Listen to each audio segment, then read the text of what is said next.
करांडेवाडी तालुका सांगोला येथे घडलेली ही घटना अतिशय धक्कादायक असून एका मुलाने आपल्या वडिलांवर कुऱ्हाडीने हल्ला केल्याची नोंद सांगोला पोलीस ठाण्यात करण्यात आली आहे।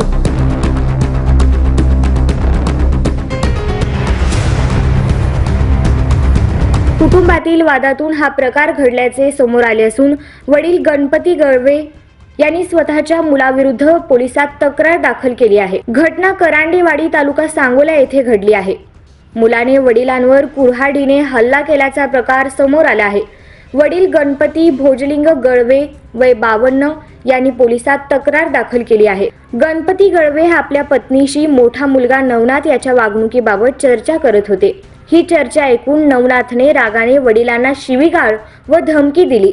त्यानंतर कुऱ्हाडीच्या दांडाने वडिलांच्या पाठीवर, हातावर व मांडीवर मारहाण केली। नवनाथने पुन्हा बदनामी केल्यास